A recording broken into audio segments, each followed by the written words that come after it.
안녕하세요. 아트캐스터 로렌리입니다. 지금 보시는 이 작품은 1945년 자넷 소벨이 그린 밀키웨이라는 추상입니다.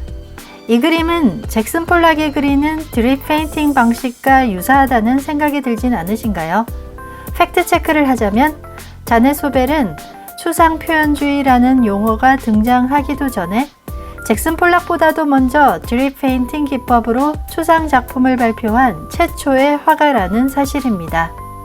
미술사에서는 개념이든 조형성이든 기존에 없었던 것을 최초로 작품에 구현하는 혁신성과 독창성을 매우 중요하게 다룹니다. 바로 거기서 새로운 사조가 나오고 거장이 탄생하는 것입니다. 그런데 자넷 소벨은 어떤 이유로 미술사에서 지워졌을까요? 자넷 소벨의 이야기는 여러 뉴스 매체에서 매닐 컬렉션 전시 기사로도 소개되었는데요. 2024년 8월 11일까지 열리는 자넷 소벨 All Over 전시는 편향된 미술사를 수정하기 위한 것입니다.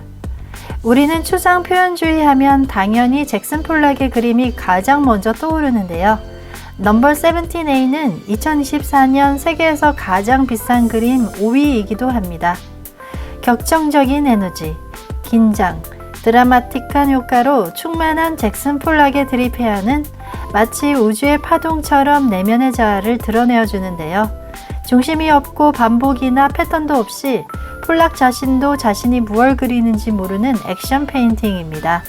의도적으로 재현을 거부한 잭슨 폴락의 드립 기법 추상은 초현실주의의 자동 연상 기법과 융의 정신 분석을 연구한 토대로 나온 단연코 기존의 회화에서는 볼 수 없었던 새로운 표현의 추상이었던 것입니다. 스튜디오를 가로지르면서 격렬하게 물감을 뿌리고 붓을 자유롭게 휘저으며 그리는 잭슨 폴락의 추상은 이젤의 그림을 그리는 회화의 전통을 전복시키는 자유의 상징이 되었습니다. 따라서 제2차 세계대전 말기 뉴욕 예술계는 잭슨 폴락, 윌럼 드쿠닌과 함께 추상표현주의라는 새로운 예술운동을 전개시켜 나갔습니다. 그리고 추상표현주의는 유럽 중심의 미술을 미국 뉴욕으로 옮겨놓게 되는 중요한 터닝포인트가 되었습니다.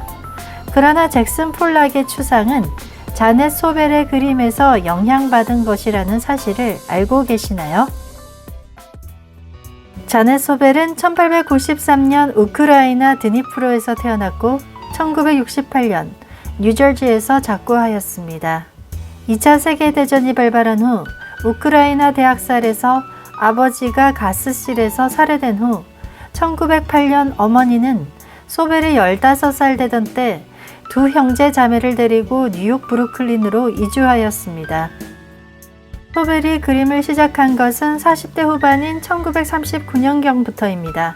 소벨은 전문적인 미술 수업을 받은 적이 없습니다. 미술학교에 다녔던 아들이 어머니의 예술적 재능을 알아보고 소벨의 작품을 초현실주의 화가 막스 에른스트, 철학자 존 두이, 유명한 컬렉터 시드니 제니스에게 소개하였습니다. 전쟁을 겪은 트라우마를 풀어낸 소벨의 작품은 미술상과 컬렉터 그리고 예술가들의 시선을 빠르게 사로잡았습니다. 캔버스를 바닥에 놓고 페인트를 붓고 튀기는 드립 작업, 청소기로 흡입시키는가 하면 캔버스를 기울여 흘러내리게 하는 등 빠르게 나가면서도 유동적이면서도 공격적인 스타일이 특징입니다. 소벨의 초기 작품을 시드니 제니스가 사간 다음 1943년 미국 전역을 순회하는 전시인 미국 원시 회화 컬렉션에 포함시켰습니다. 1944년 소벨은 뉴욕 푸마 갤러리에서 첫 개인전을 열었습니다. 존 두이는 소벨의 작품을 자의식이나 가식이 없으며 잠재의식에서 솟구쳐 나온 독창적인 작품이라고 평가했습니다. 1945년 2월 소벨은 지금 보시는 밀키웨이를 처음 공개하였습니다. 이 작품은 잭슨 폴락이 드립 페인팅을 실험하기 2년 전에 제작된 작품입니다. 폴락의 초기 작품은 보시는 바와 같이 입체적인 표현을 없앤 피카소에서 영향을 받은 작품이었습니다. 1943년 페기 구겐하임의 Art of Century 갤러리에서 첫 전시를 했던 작품은 단 한 점도 팔지 못했습니다. 그는 피카소를 뛰어넘기 위해 고심했고 그 해답을 바로 드립 페인팅에서 찾아 발전시킨 것입니다. 폴락의 드립 페인팅은 1947년부터 등장했습니다.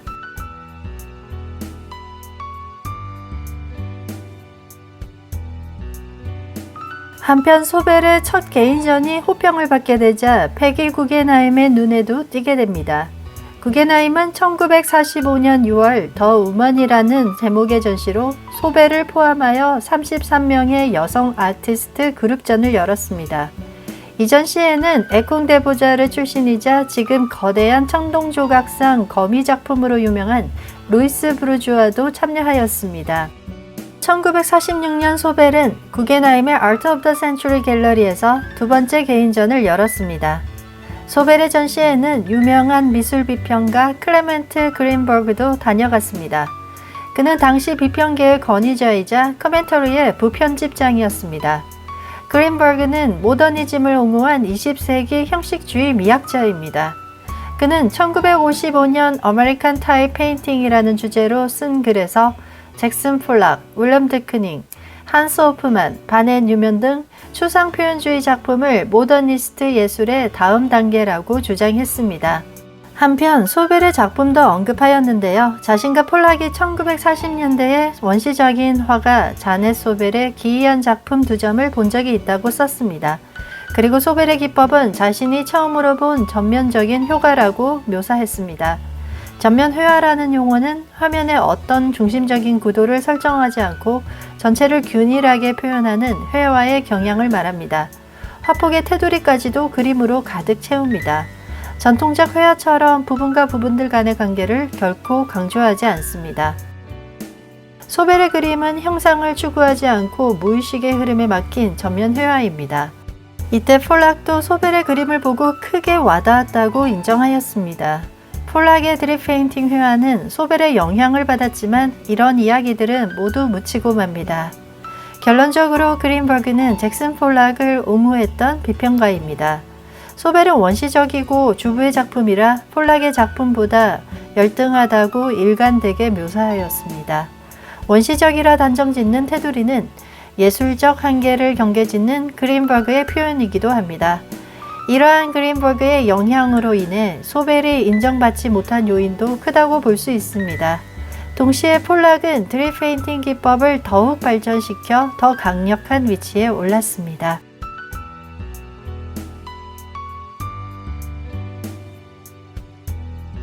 이렇게 미술계에서 두각을 나타내었던 소벨이 갑자기 미술계에서 사라진 이유는 여러 요인이 한꺼번에 겹쳐서 일어났습니다.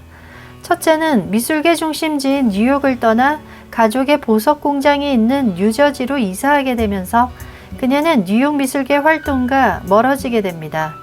둘째, 소벨이 사용했던 공업용 페인트 성분 때문에 알러지가 생겨 그림 생산량이 확연하게 줄어들게 된 것입니다. 이후 그녀는 크레용으로 작업하게 되면서 드립 페인팅을 발전시키는 혁신을 포기하게 되었습니다. 셋째는 패기 구겐하임이 1947년 뉴욕의 갤러리를 닫고 이탈리아로 이주한 것입니다. 그 이후 소벨은 평생 동안 뉴욕에서 전시를 하지 못했습니다. 이후 소벨이 1940년대 후반 작업을 멈추게 되자 우리가 잘 알고 있는 잭슨 폴락이 드립 페인팅의 선구자이자 추상 표현주의 선구자라는 미술사로 펼쳐집니다.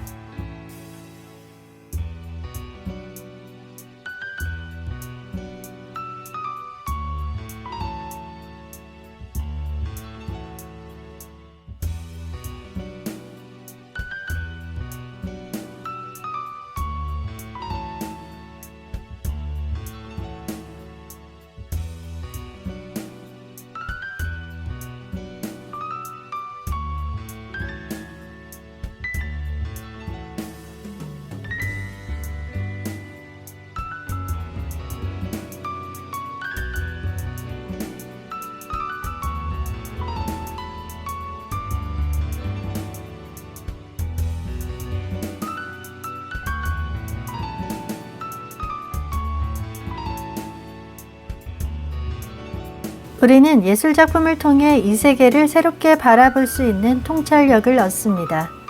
예술은 늘 새로운 발견으로 우리를 이끌어왔습니다. 오늘 영상이 좋았다면 구독, 좋아요, 알림 설정까지 꾹 눌러주세요. 매주 새로운 전시 소식으로 여러분을 찾아갑니다. 끝까지 시청해주셔서 감사합니다. 지금까지 아트캐스터 로렌니였습니다.